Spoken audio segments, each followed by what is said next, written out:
Hey everybody, just wanted to start actually recording videos on like the decks that I build. Recently, my group of friends has decided to start playing Pioneer Artisan, I think is how you pronounce it. It's where you just use commons and uncommons, so no rares or mythics. Kind of works for us because it keeps the cost down and we can buy more decks and more cards more often. But basically, we just started a more competitive play to where basically every two sets, whoever gets the most points wins, and we have prizes and stuff that we all chip in to buy. Um, so that is kind of what has prompted me to make this video. Um, I'm going to be playing next week, and so this is kind of the deck that I want to run. It's a very fast flyers, um, and then I'm hoping it wins. So I got like turn one, hopefully Delver. That's played a lot. Um, just a very strong card, especially if you get a turn one. It also works because I have a bit more casting spells like instances in the deck. So I get to turn it almost every time that I have it in my hand. And then on top of that, all the other flying creatures synergize with me casting spells, whether if they're in my graveyard for Crack Drake and Enigma Drake, they both gain power based on the amount in my graveyard. And then Sprite Dragon, every time I cast one, when it's on the field, it gains a counter. So that's really nice.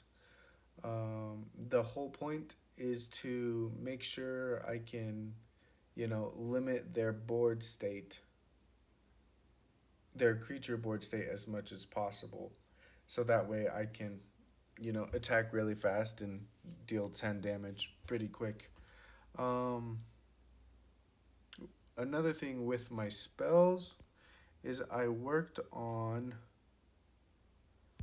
um, honing it down to target to where I can have everything hit a player. Not everything, obviously, like Demon Bolt and Flame Sweep can't. But everything else, I made it to where I can hit the player. So once the flying gets him down real good, as long as I'm drawing a couple of these spells, I can take him out pretty quick.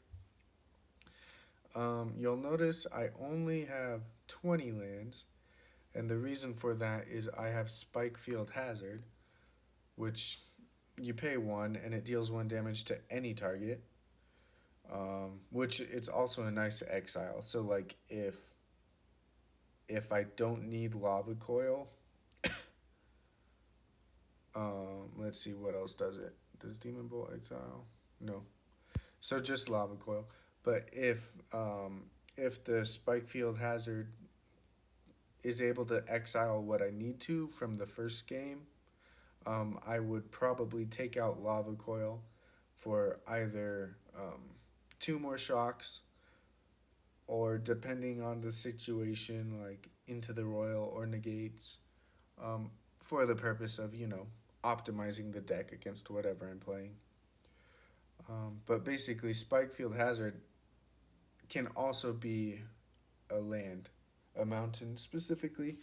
Um, it does come in, if I play it as a land, it comes in tapped, which isn't as ideal, but when it's in the graveyard, it counts toward the powers of the Enigma Drake and Crack Drake. So that is very helpful. Um, and just being able to cast spells. So I was talking to a buddy about this, and he really doesn't like the thrill of possibility that I have in the deck. I have three of them. Um, my thought was just that, like, okay, I have to discard a card, but most likely it's just gonna be a less valuable instant that I have. And then I will draw two cards in place of it.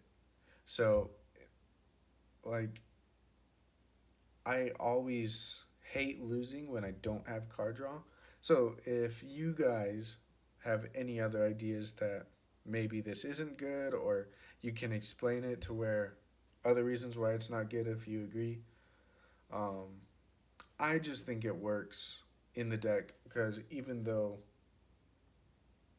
I have to discard a card, I basically off of this card get two more power if I have a crack Drake or an Enigma Drake. So I see I see that there's synergy with it, but I think just having more kill spells, it just I don't know. The deck falls off if I'm not drawing some cards. So that's why I have it in there. If you guys have any thoughts, let me know. But next week, this is my plan on what I'm gonna play. If it changes, I will update the deck and then make another video on it. Um, I plan to build a deck every couple weeks, so basically, when I build a new deck, I will make a video and also just post on what has happened in the past couple weeks on like win rates and stuff. Because we play basically once a week, and I usually get in a handful of games before I have to, head out. So I'll keep you updated on how my rank is going with them. And yeah, I hope you like this channel. This is basically for me to just to track my progress because I'm not the best deck builder, so I want to learn. But anyway, that's it. I'm gonna play this, and I hope you enjoy it.